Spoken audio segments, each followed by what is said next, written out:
What's up, everybody? Welcome back to another video from Pink Tourmaline. And in this one, I'm going back to Darius J. Wright. The last video that I made on him, a lot of people in the comments said to watch more recent interviews of Darius J. Wright, try to get a better understanding of his ideas and philosophies. So I found this interview. This is only from 3 months ago, and it's with Aaron Alexander from the Align podcast. And I saw his interview too of Elizabeth April. I'm becoming a huge fan of Aaron Alexander. I love the way he interviews. He just asks honest, open, like really good questions that I think we want to ask, and just listens and pushes back at certain times, which I think is great. And so I've just extracted, I think, about like 6 or 7 clips that I want to focus on and talk about. And I just want to start off by saying that there's obviously certain things that Darius J. Wright definitely, I can see that he's got a lot of support. And so I'm trying to get little bit of a better feel of what he's all about and what he's describing. And I know a lot of people really get behind him and support him. But one of the issues I'm grappling with right now is obviously the differences in Darius J. Wright's, let's say, perspectives or narratives compared to some other people that I've grown fond of and listened to or listening to recently. And so that's something that I'm grappling with right now. But I'm sure he definitely has, of course, a lot of great ideas, and I'm here to share some of them. But I also want to, just like I think Aaron Alexander does in this interview, but I also want to push back on some of the things that I think Darius is saying from this perspective of not me knowing per se one way or the other of where the truth lies, but just answers that cause me to kind of scratch my head a little bit when he's asked particular questions. The way he answers sometimes makes me wonder if he is skirting the question a little bit or going on a little bit of a monologue to not fully answer the question. Maybe he has reasons for doing that. I don't know, but that's something that I've been noticing a little bit. And again, this is not me. Look, I'm not trying to attack anybody, and I'm not trying to undermine anybody, but I think it's only fair, as I'm evaluating information and we're seeing different accounts, that I just have to use my logic and my intuition to some extent to try and decipher where the truth really lies. And so I just want to make it clear that this is not me coming after anybody by any means, but I must do my best to decipher the truth. I mean, I made videos talking. I'm sure a lot of people believe in the concept of hell that are super Christian or super Muslim. And I had to state that concept just does not resonate, does not make sense with me. And, and that's all I'm doing. Again, not trying to attack those religions that believe that those places exist, but if I feel a particular way, I'm going to say it. So anyways, without further ado, let's get into some of these clips. Now we're going to start with actually some cool things, I think, that Darius J. Wright responded to in particular. So this is the first question: how do you find heaven? And I love this. This kind of resonates again with the idea of Gnosticism and what Jesus said, that the kingdom of heaven is within you. Afterlife is just nothing but heaven, man. That's afterlife. How do you define heaven? First, you find it within yourself. See, the thing is, even if you go to the afterlife and you die, if you are in fear, anxiety, blah, blah, blah, and your soul is in that state, then yeah, it's going to be a temporarily hell, but it's not hell forever. It's just, you look at things that you've done, you're like, oh, wow, I could have done that better. All right, so he's basically saying it's going to be a manifestation of where your thoughts are at and where your emotions are at, I guess, and where you've come to. But what I would be more curious to hear is, he just says when you pass on, you're in heaven, but there's not really discussion about what, obviously, like, he's had a near-death experience. Effectively, he's had a life review he talks about in later clips, and we know many people have had NDEs. I'd love to hear his thoughts on the whole cycle, like the life review, the process of coming back in, the things that are discussed in Journey of Souls, where you kind of pick your next life and pick it for specific challenges to improve yourself, at least along the lines of that narrative. Obviously, David Icke and others view that as a manipulation, but I'd love to, as opposed to just framing it simplistically as, hey, it's just heaven, what about the entities? What about the councils, that whole framework? He doesn't really touch on that here. Maybe he does in another interview, but so it's just it just seems a bit lacking. But again, that was just one clip. So maybe he's got more to say on that. All right, let's move on to the next part. So he actually talks about life reviews. I love this. So Aaron asks him, hey, what is a life review? Again, his questions are so good because he just throws it out there.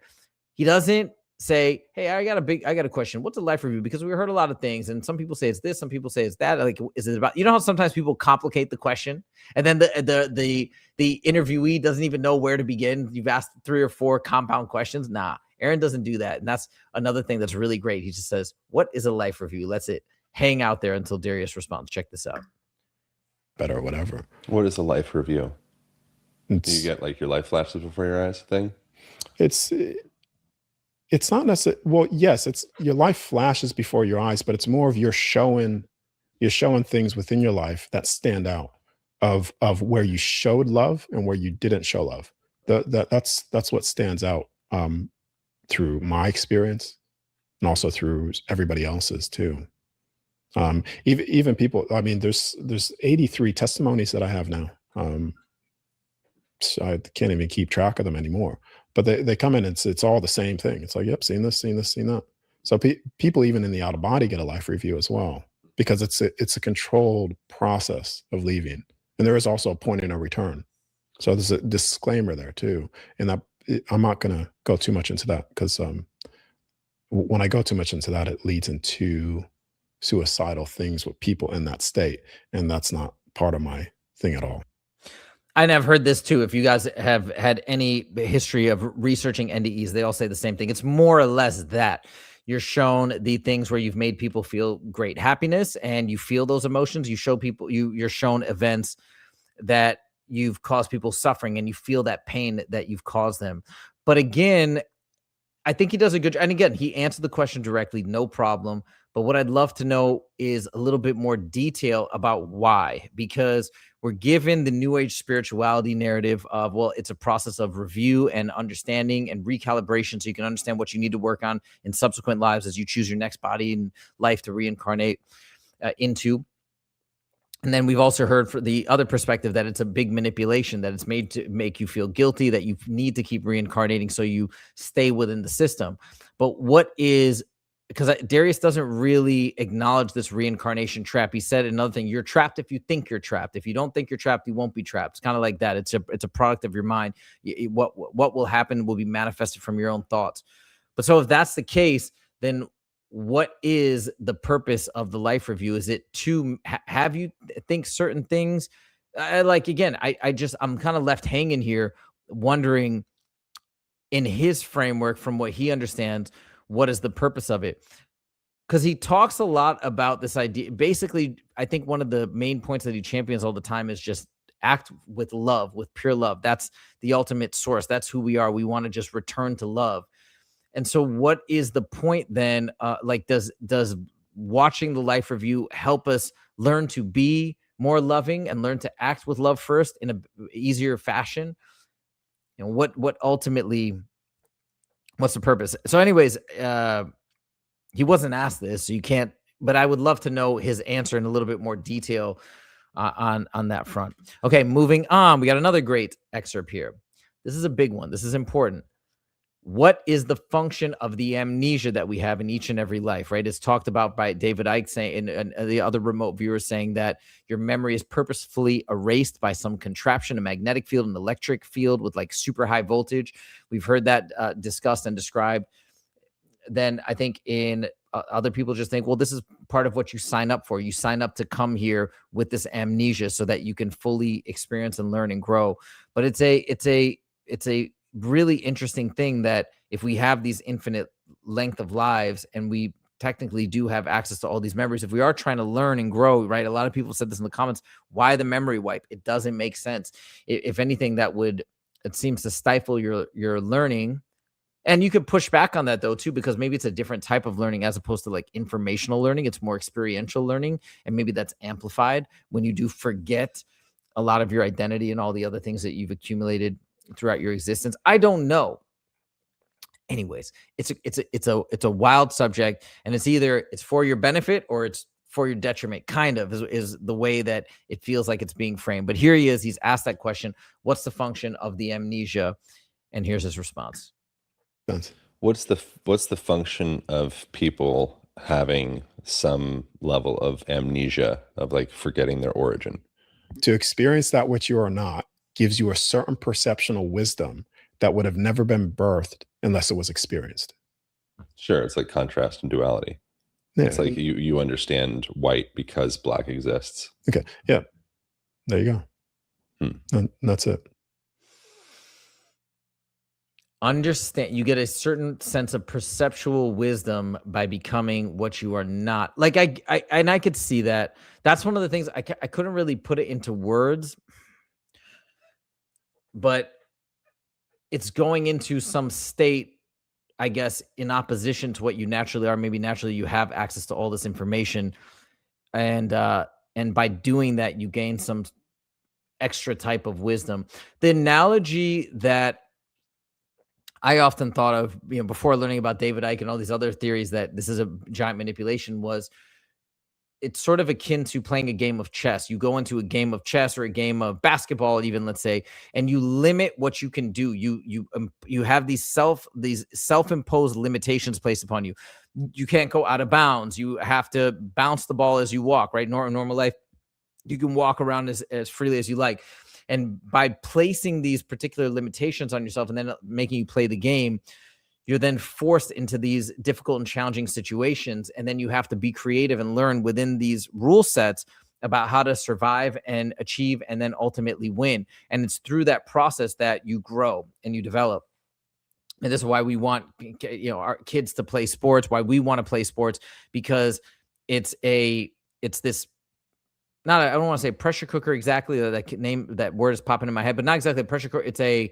It's a simulated environment that has some level of pressure, not like a crazy high level, but a level of pressure that I think squeezes out some benefits and positives from within you. So maybe it's that type of idea. By taking away a lot of your abilities and memories and whatnot, you're now squeezed into this position where you have to work way harder than if you had access to all this information. And via that process, you're now learning and growing and evolving in ways that you otherwise couldn't have.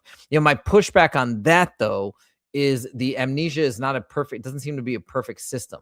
Like, there are some people, and even Darius talks about, there are some people that remember past lives or have memories of multiple lives or understand exactly like more about the system. So why is it that some people have this amnesia to a greater extent and others don't? Is that because maybe they don't need it and some do? Or is that the system is imperfect and this memory wipe sometimes works flawlessly and sometimes it doesn't? It's just a machine and a process, just like processes that we set up and create here that just are flawed.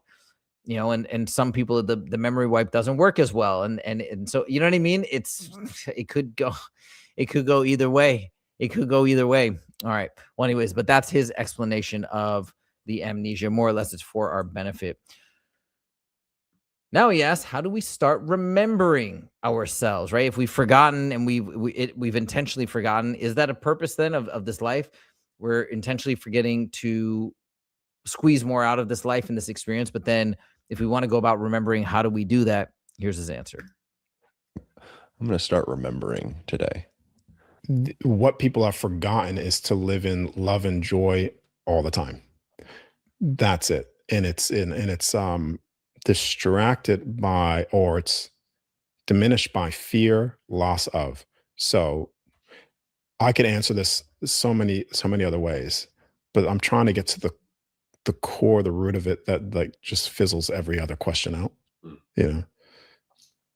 If for a moment you could go back into meditating or whatever, meditate and imagine that you're at the source of all things again, back to the source of everything. And let's just pretend that source is one being and it's God. And then you ask that being, what's the point of everything? And then that being comes to you and says, nothing matters. Nothing that you do will ever matter, good or bad, whatever matter. I will love you all the same. Your first thought of no matter what you do, nothing matters at all. There's no mission, there's no pursuit, there's nothing. Nothing matters. What would be your first thought? What would be your first action? And that's you remembering yourself. That's you remembering yourself. Okay, so what I think he's saying is basically once you strip away everything that may be influencing you in some way, whether it's your own thoughts, your own fears, your own anxieties, or what other people think of you, etc. Once you strip all that, maybe your expectations of this other deity, if you strip all of that away and just be and let yourself guide your next moment, your next action or something. I think this is what he is saying, is removing everything and just going within. That's remembering yourself. I think that's what he's getting at. And then I think right after that, Aaron Alexander asked him a question. Well, what would your first action be? Your first thought? Well, if you got to that point, nothing matters. He said, live in love, or love myself, like live in true love. And I think that's his reverberating ultimate message, is that like being back in touch with us, ourselves, and living the right way is to live every moment in love, with love in mind, and I suppose towards ourselves, but also towards others. Okay, moving on. Next section. Are there reptilians? Right? He asked it point blank. Love this question. But this is, again, one that Darius doesn't really answer. And maybe he has reasons why he doesn't want to answer these questions. Maybe because these are like clickbaity-ish questions and he doesn't want to be associated with. I don't know what the reason is, but you guys judge for yourself. This is what he has to say in response. Do you believe there are people who are, in fact, knowingly of another species, like reptile people and things of the sort? Or do you think that's malarkey? No, I'm sure. I don't think that that's weird or what you just said. No. You don't think that it's weird? No. The reptile people is a thing. Okay. There are certain entities of beings, races that look exactly like human beings, but are not from here.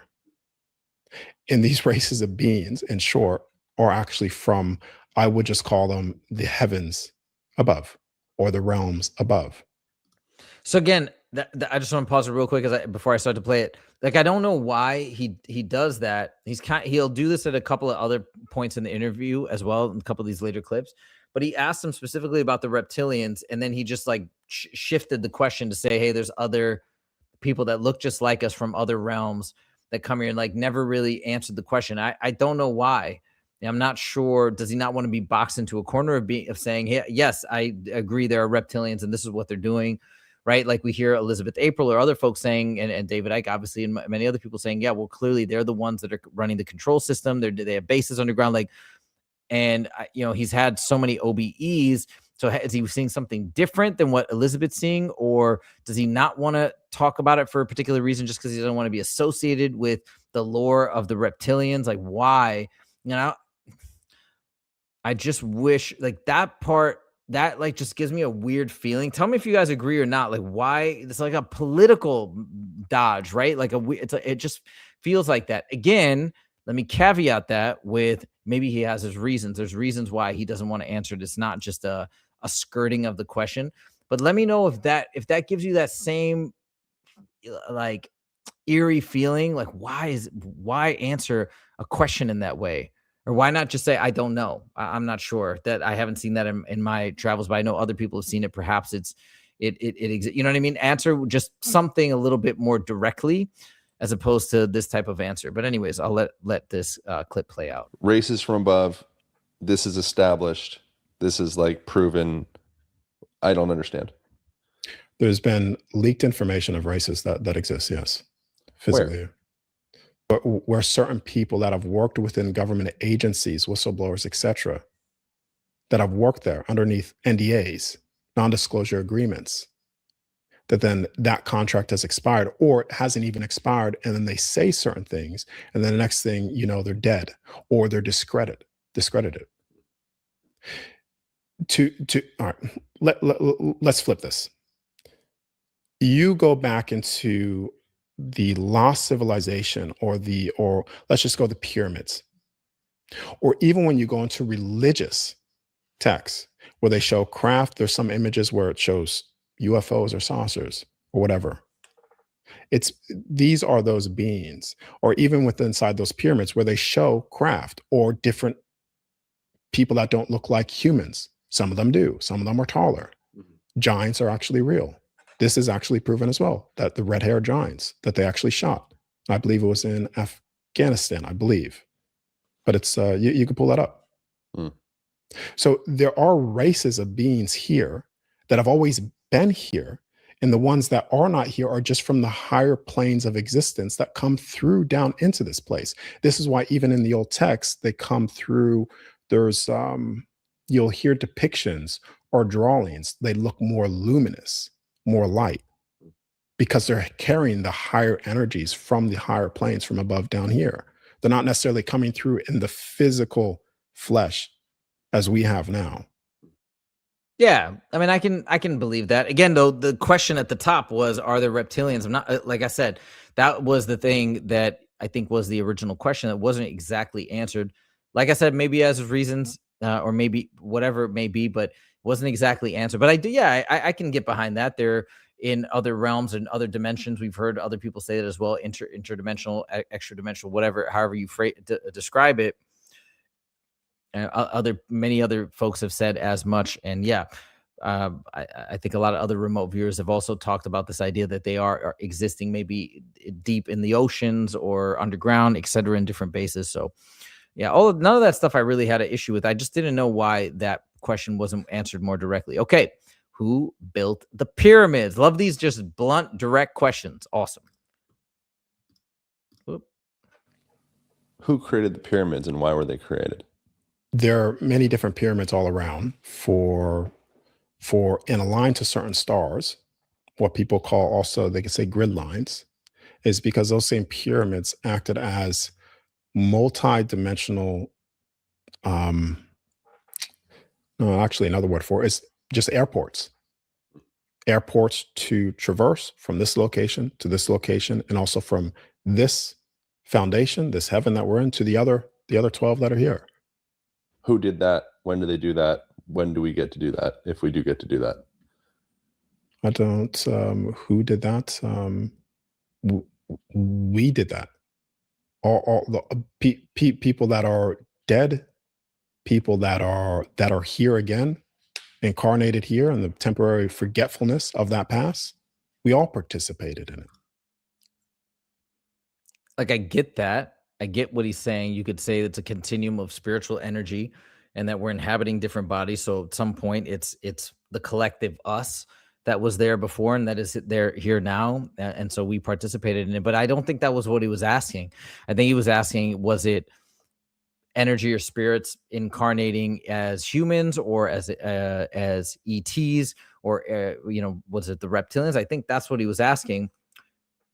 And again, but it's that same, it feels like that same hesitation to answer the question, or why not just say, I don't know, right? Are you guys feeling what I'm feeling, or am I wrong? If I'm wrong, please let me know. Please let me know in the comments. But is this giving you that same thing of like, why answer a question like that? Answer it in this way and sort of give these like very general answers to pretty like specific questions. But yeah, in terms of it being an airport of sorts, of the pyramids being airports of sorts, sure, I don't know. I've studied the different theories of what the pyramids were at a surface level, really not to great depths. I know Graham Hancock has done like some amazing podcast interviews all over the place, talking about what he thinks they were. I know a lot of people think they were energy generators and harnessing the power of the Earth's natural energy to sort of like power the entire area. That could be it. I've heard I think there's like a chemical plant theory. I don't know. I've heard different theories. Maybe this is a also possible theory that it was essentially airports. I don't know, but I'm not opposed to that theory. But yeah, again, just raised a little bit of a question as to why he's answering like this. We all participated in the very creation of all things. Even those things that people forget. Some people remember their past lives, that past event. Some people remember it, but it was us that have done it.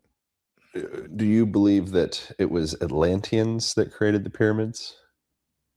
What do you think the race or sect or species or whatever of beings it was that created the pyramids?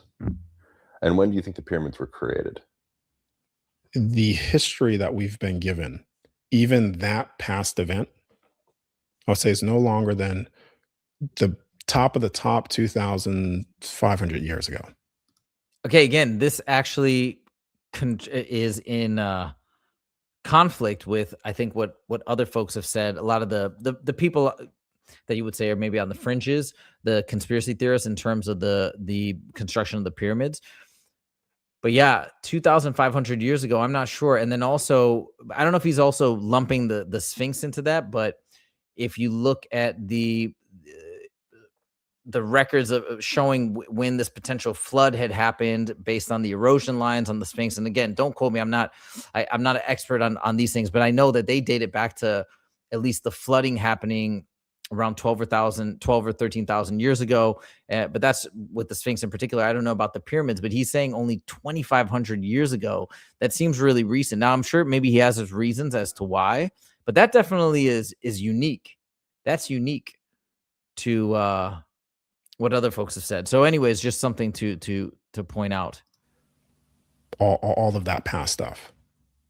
And we have been given false history to make sense of this and that and that and that and the other, just for confusing people. And part of the disclosure of things is also the true history, that this wasn't that long ago.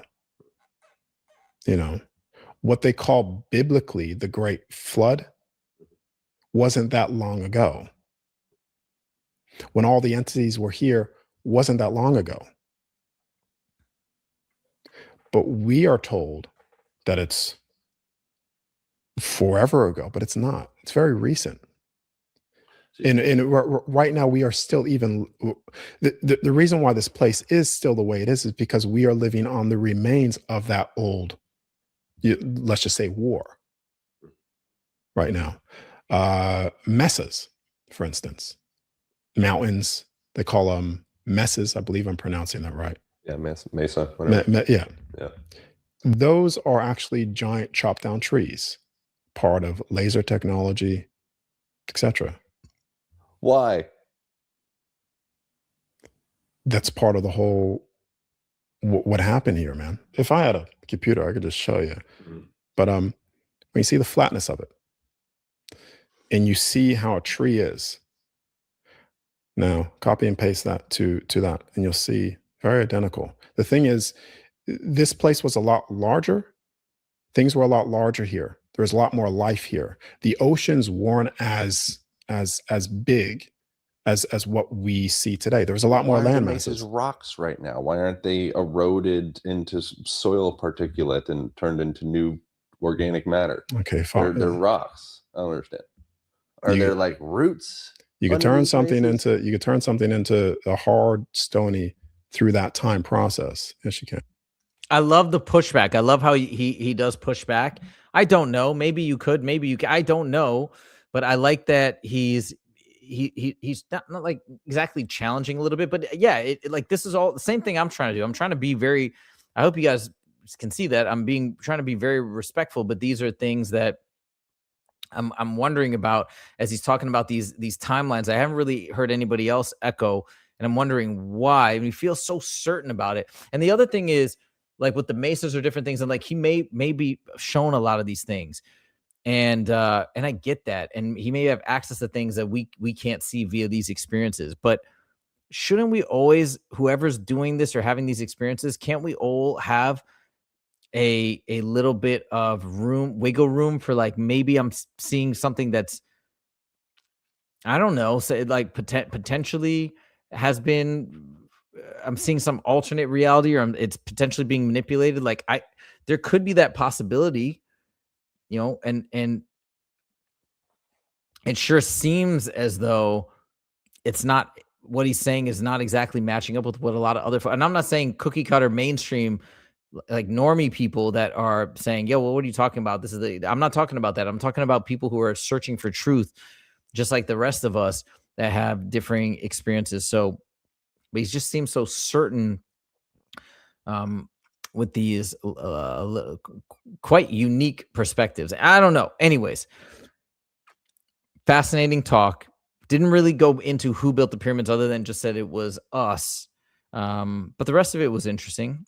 like I said, cool that Aaron's, I think he's asking the questions on behalf of us, exact question that I would want to ask. Okay. Now here's a lengthy clip. This is the long one. This is the one we're going to end on. Who controls us? He said, who is it? What's going on? What's this control system? Is it the Rockefellers? Is it the Bilderbergs? Let's listen to this response. Is there any particular, like, how would you define Rockefellers, Bilderberg society, stuff like that? Are these like actual, is there some group of people that is in a malevolent way, like guiding culture off of a cliff? They already have. They already have, man. Would you say that you're 100% free right now?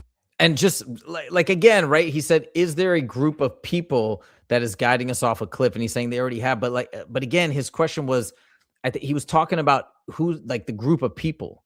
Like I think we know that, like you know what I mean. And there are things. I think all of us, if you're watching this video, if you come to this channel, we all know we're all in that same group right now, and the whole world is kind of waking up to this reality, especially because of the Epstein files. That gave us a little peek into what's going on, peek behind the veil. But for the rest of us who were deep into this stuff, 10, 15 years ago, we already knew, okay, that what's going on. But I think his question is, who are these forces? Who are these people? Not that are we being controlled, or is there some controlling force? I think we all know that. But I think he was specifically asking for, again, like a more direct question. Right? Am I crazy here? Did that feel like a dodge again to some extent? Why? I don't know. And maybe he has his reasons, but anyways, all right, let's keep listening. Yes and no simultaneously. Okay, I'm under an illusion that I'm not, and then beneath that I am, I would say. Okay. All right, explain how you're not free.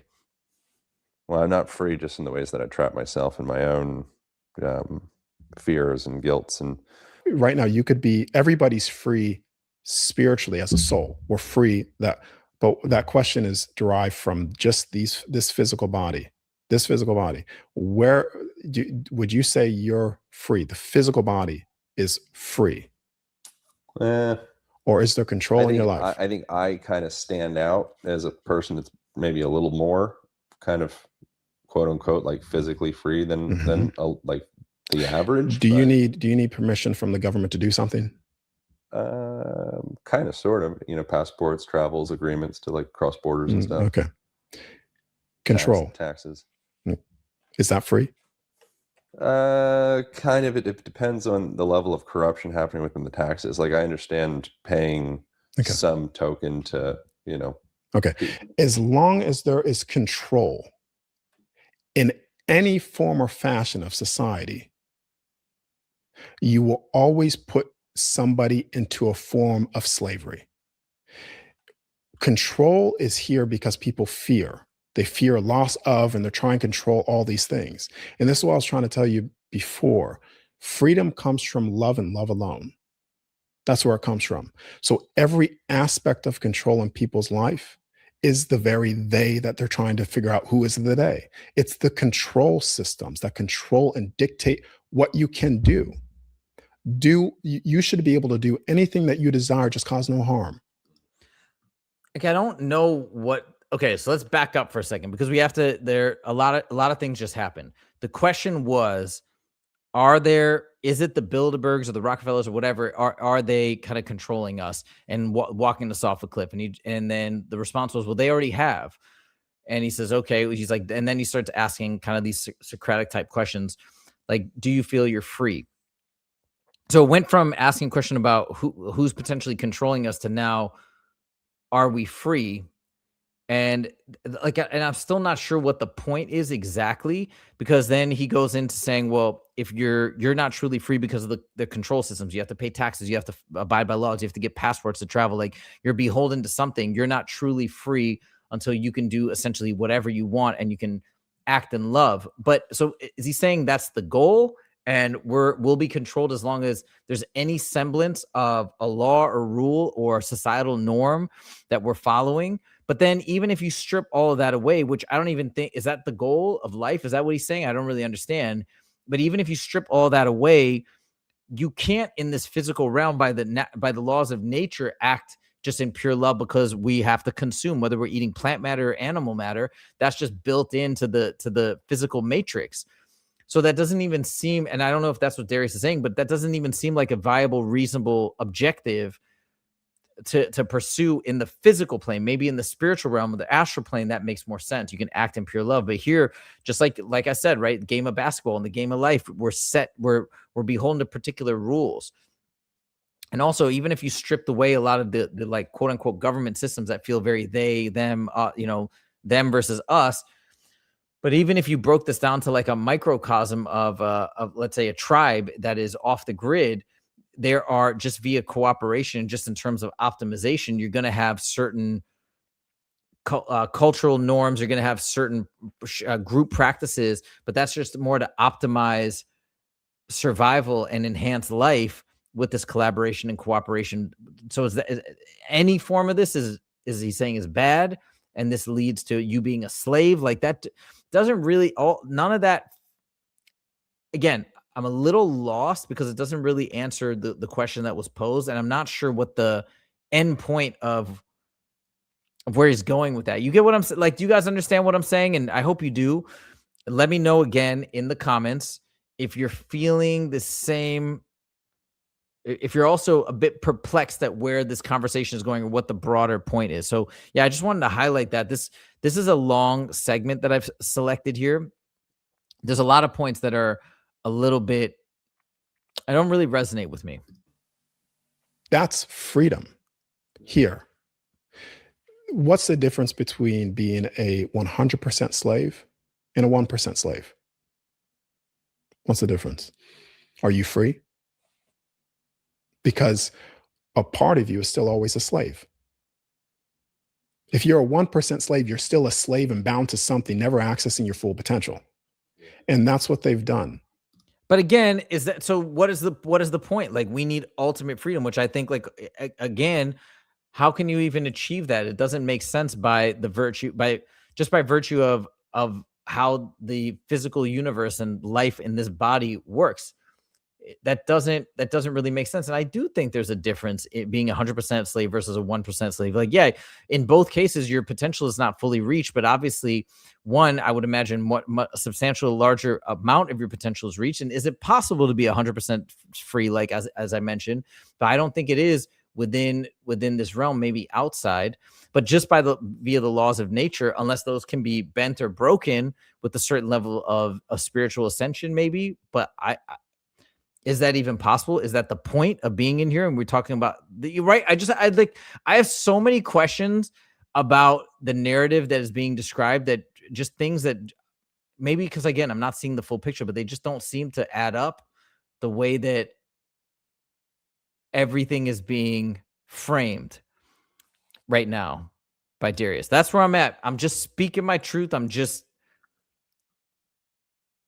like, when I've heard some other people explain the nature of how things work, it's like, okay, this kind of, I can see this is kind of making sense. This kind of explains this thing over here, that thing over there, and it adds up, and things are clicking in my mind. And that's not really happening here. It's like each response leads to more questions and confusion.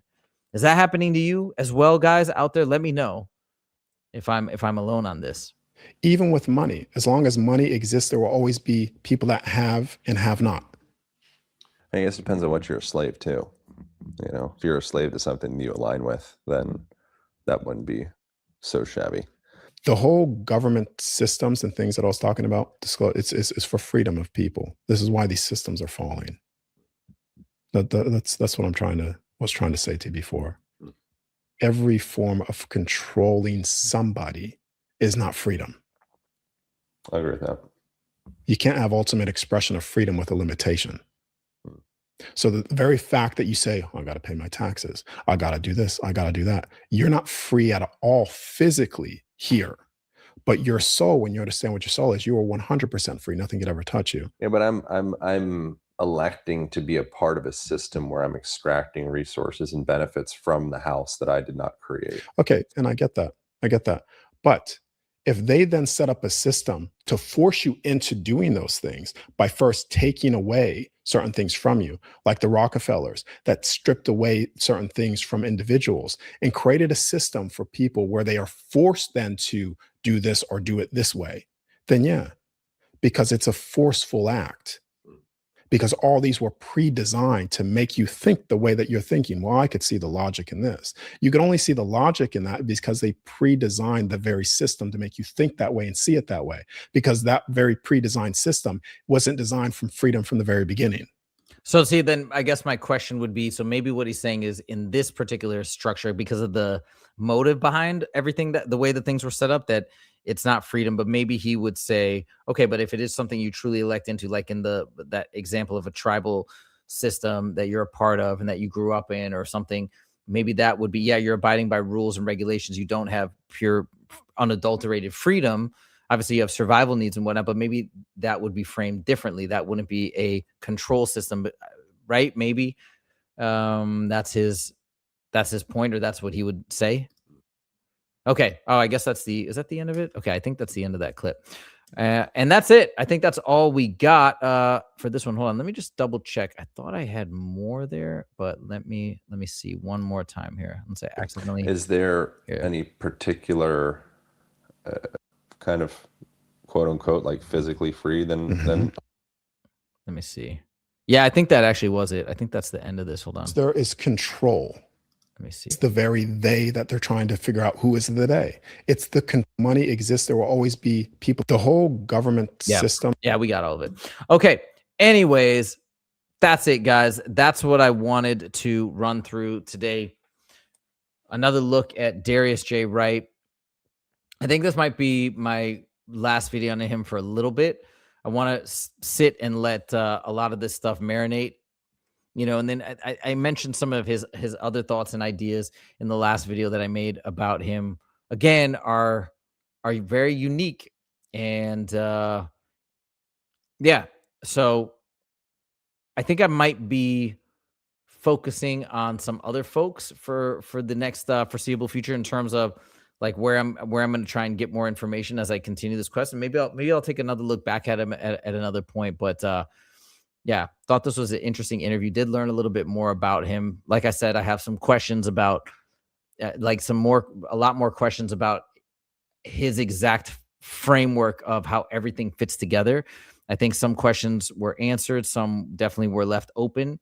And that could be, who knows? Maybe I'll get a chance to talk to him one day, and I'll get to really dig in and ask all these questions. I'll get some great answers. Let's see what happens. But that's all I got for you guys today. Let me know your thoughts in the comments, please. I know a lot of people, like I said, are big fans of Darius. They were in the comments that were listening to I think especially the video that I made on Giorgiani and Darius.